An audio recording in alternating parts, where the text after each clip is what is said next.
Good evening. I hope you're having a wonderful Sunday afternoon. Hopefully, you were able to tune in and worship with us this morning.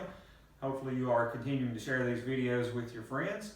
Now, as for the thought for this evening, something that I've been thinking about a little bit. Yesterday, we were doing some work in the yard, and we've got some flowers out there, and I'm not going to even tell you where we got those at, but that's beside the point. But what I was thinking about was that we needed a watering can because I've got some Miracle-Gro, and that needs to be mixed up in a watering can so that we can water those flowers, get some Miracle-Gro on them. Don't know what happened, but when we moved, apparently our watering cans got left behind.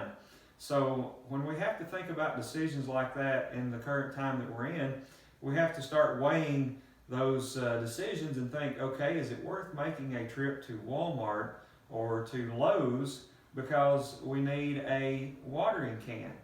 Now, that brings up questions like, how do you feel about going to Walmart? Or how do you feel about going to Lowe's? Or how do you feel about making a trip to Kroger?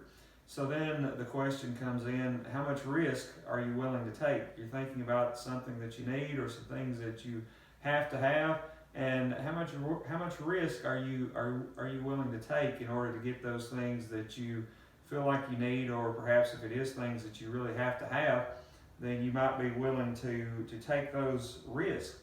And you start to think, well, will this only affect me?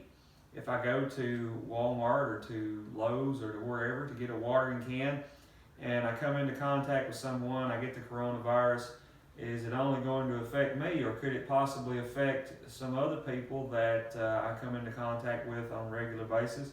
Maybe it's some close friends that you continue to have contact with throughout the things that have been going on. Maybe it is co-workers that you have to have contact with because you have continued to have contact with those people on a regular basis. Or maybe it's family members that are in your household. Maybe it's those little feet, those little children that are running around your house.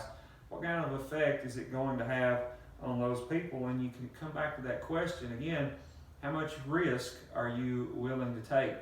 There's a passage of scripture in the Proverbs in the book of Proverbs that I want to read for you this evening. It's in Proverbs chapter 7, and I want to start in verse 6. It's a rather lengthy bit of scripture, but there's some points that need to be made from thinking about this. Proverbs chapter 7, beginning at verse 6.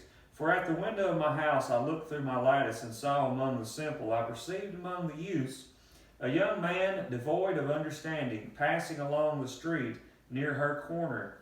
And he took the path to her house in the twilight, in the evening, in the black and dark of night. And there a woman met him with the attire of a harlot and a crafty heart. She was loud and rebellious. Her feet would not stay at home. At times she was outside, at times in the open square, lurking at every corner. So she caught him and kissed him. With an impudent face she said to him, I have peace offerings with me. Today I have paid my vows. So I came out to meet you, diligently to seek your face, and I have found you. I have spread my bed with tapestry, colored coverings of Egyptian linen. I have perfumed my bed with myrrh, aloes, and cinnamon. Come, let us take our fill of love until the morning. Let us delight ourselves with love, for my husband is not at home. He has gone on a long journey. He has taken a bag of money with him and will come home on the appointed day. With her enticing speech, she caused him to yield. With her flattering lips, she seduced him.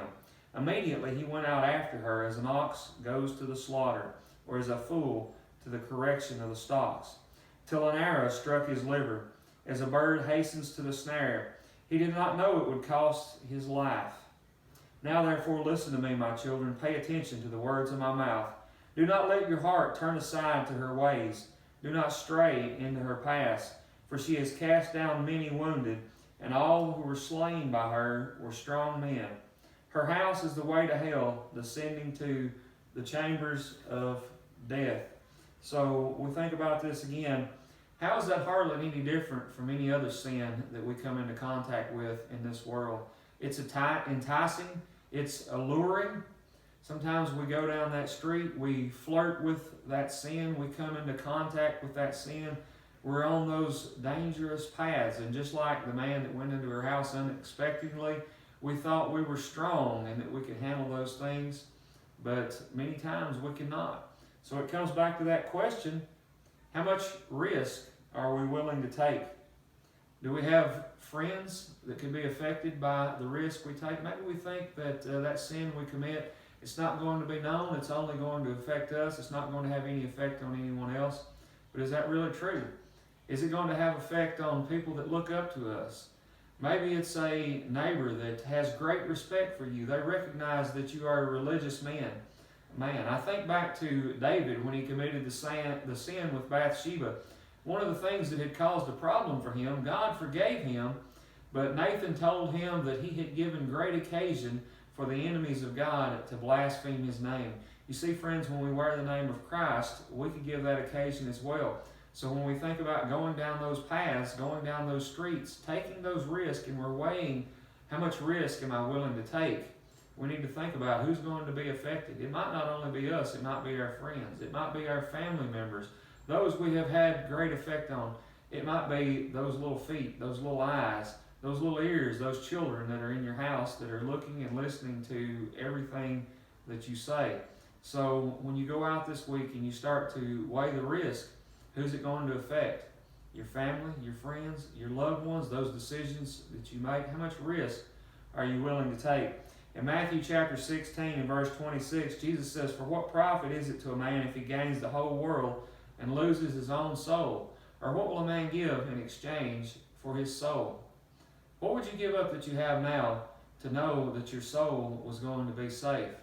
Or what would you take to sell your soul? Friends, I hope that there's nothing in this world that's more important to you than your soul. I hope that when you go out into this life today, this evening, the rest of this week that's coming up, that you will carefully weigh the decisions that you make. Friends, our souls and our spiritual well-being is much more important than thinking about the coronavirus. As serious as that matter is, it's not nearly as serious as our eternal souls. And I pray that when we weigh those consequences and make those decisions, we'll give consideration to all those things. I want to thank you once again for tuning in, and I pray that you have a blessed evening. Thank you.